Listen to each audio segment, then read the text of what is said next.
Assalamu alaikum warahmatullahi wabarakatuh. Jews have a historical right to the land of Palestine. That's a common claim that have been advertised by those who support the illegal occupation of Palestine, especially among the politicians, media, and their general public. Now, let's examine that claim historically to see whether it holds any weight. And to do so, I'm going to use the scriptures of the Jews themselves, as well as historical academic references from non-Muslims. So, going back in history to see how this all began, God commands Abraham, who was born in what we call today Iraq, to travel to Canaan, which was the lands of the Canaanites. And as we see here, long before the children of Israel even existed, this land belonged to the Canaanites, as far as we can trace back ownership in history. So Abraham travels there at approximately 2000 BC, and God promises to give him and to his descendants that land as mentioned in the Old Testament in Genesis chapter 12. And then he gets married and he have children, including Ishmael and Isaac. And then Ishmael has a son, which is Jacob, and God promises both Isaac and Jacob that land. The reason I'm emphasizing this promise is because we will come back to it later on, as it's very important. Then God names Jacob Israel, and that's how the name comes into existence.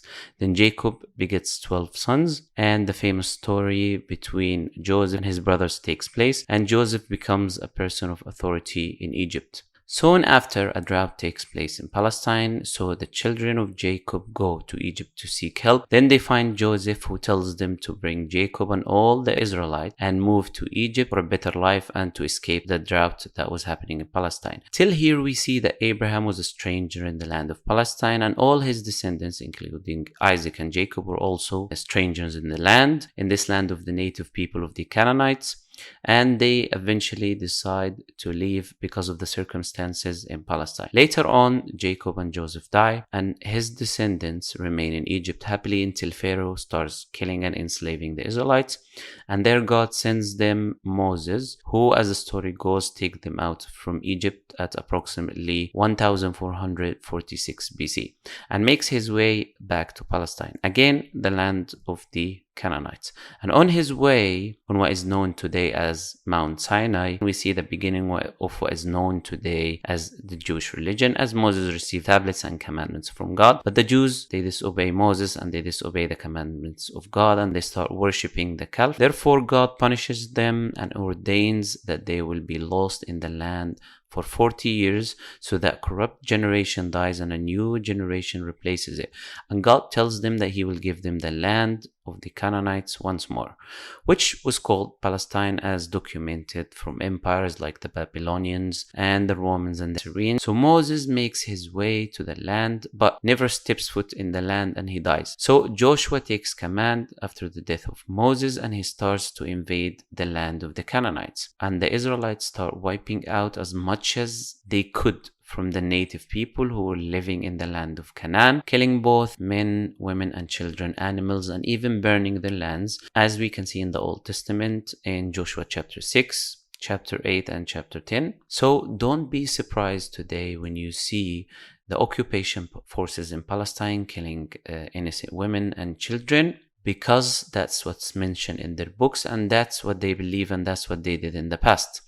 After that, Joshua gets old, so God commands him to divide the land amongst his 12 tribes, and at approximately 1356 BC, including the lands that they have not yet occupied or were able to take by force. So each tribe can fight for the part of the land that is promised for them. And then God commands them to slaughter everyone who lives in the promised land, and everyone who lives far from the promised land, they can slaughter the men and take the women and the bounties of the land for them, as mentioned in Deuteronomy chapter 20. Then God also promises them that he will kick the people out of that land, and he will deliver the kings of that land to their hands, so they can kill them and remove their names from history, in order for them to fabricate history as if these nations and these kings never existed. And no, I'm not making this up. This is actually what the Old Testament says. Then Judah fights and takes over Orushalim, as was named by the Canaanites, and the rest of the sons and the tribes of Jacob fight for their alleged promised parts of the land, but they were weaker than Judah, so they couldn't kill the natives that live in these other parts of the land like Judah did, and they end up forcing tribute on them. Yes, tribute, jizya, that they always complain about when they talk to Muslims. Anyways, as Judges chapter 1 mentions, they had to keep the natives in the land eventually. They couldn't kick them out. And after that, we have the first actual occupation of the land of Palestine at the hands of King Saul, who unites the 12 tribes and makes a kingdom for them at approximately 1051 BC. Then after him, King David comes and King Solomon as well, and he builds the temple for them. But then after the death of King Solomon, the corruption spreads in the land by the Israelites and disbelief starts.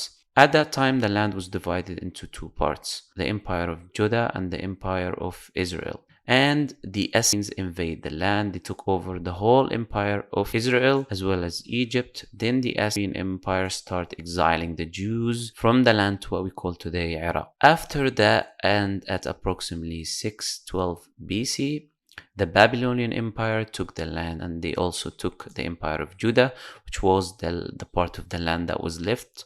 And they destroyed the Temple of Solomon and exiled the remaining Israelites to Iraq, which is known as the Babylonian exile at 586 BC.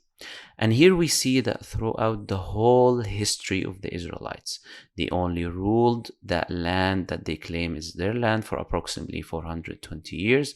And they took over that land through genocide of as much as they could of the natives and the people who were living there, and forcing tribute on the rest that they couldn't massacre like the other people. Then the Babylonian Empire didn't last long, as the Persians took over at 536 BC, and a small number of the Israelites who were exiled to Iraq went back to Palestine, around 50,000 people as the Old Testament record shows, as the majority of them already died in wars and during their exile. So that small number of Israelites who came back lived as subject in the land alongside the rest of the native tribes who were still there under subjugation of the Persian rule. After that, the Persians lost the land to Alexander the Great, and after the death of Alexander the Great, the Roman Empire took over the land, and the Israelites revolted against Titus, the Roman Empire, and he defeated them and destroyed their temple. And afterwards, they also revolted against Hadrian, the Roman Emperor, who defeated them, killed them, and kicked them out of the land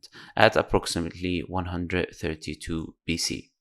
And from that date onwards, the Jews had no presence in the land of Palestine until the Muslims fought them and took the land from them at approximately 336 AD by Umar ibn Khattab, the second Caliphate of Islam, and it stayed under the Muslims until 1917 AD. It didn't get out of the position of the Muslims except at 1099 AD, where it fell under the hand of the Crusade, 80 years until Salahuddin took the land back from them. So if anyone has the right to the land because of previous rulership, it would be the Muslims who ruled the land for approximately 1,300 years, in contrast to the Israelites who only ruled for around 420 years. And if anyone has the right to the land from a historical point of view, it would be the Canaanites, who were a group of people who came from the land of Arabia 6,000 years ago, before any Jewish person ever existed, and settled in the land. And many of their descendants became Muslims during Muslim rule, and Palestinians today are from the descendants of the Canaanites, as the historical record shows. Elaine Beatty says in her book, Arabs and Jews in the Land of Canaan, the Arab invaders of the land of Canaan during 700 AD made Muslim converts of the natives, settled down as residents, and intermarried with them, with the result that they are now completely Arabized, and we cannot tell where the Canaanites leave off and the Arabs begin. So whether it's a historical right because of ruralship or because of historical presence in Palestine, Palestinians have right to that land. And in the end of the 19th century, the Zionist political movement comes to surface through the lead of people like the Austrian journalist Herzl, and his movement aims to achieve three goals. The first is calling the Jews to return to the land of Palestine, rebuilding the Temple of Solomon, and establishing the State of Israel. So the first thing that movement did is to organize immigration movements of Jewish population from Europe to the land of Palestine. And the number of Jews who lived in Palestine at 1882 AD did not exceed 3% of the overall population.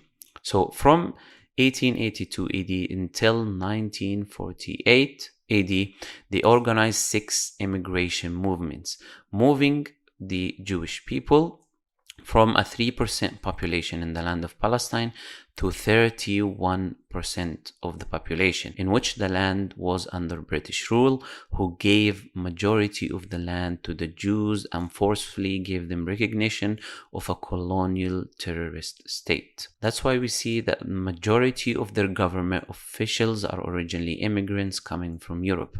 So there is no doubt that Zionists have no claim to the land of Palestine, whether that be politically, religiously, or historically, and they are a group of terrorists occupying a land that isn't theirs by force. And that will remain a historical fact, no matter how hard their media tries to change it. And if you are a supporter of their terrorist state killing children, women, and innocent civilians just because their book tells them so, then in reality you are supporting every terrorist group that ever existed in history. Why?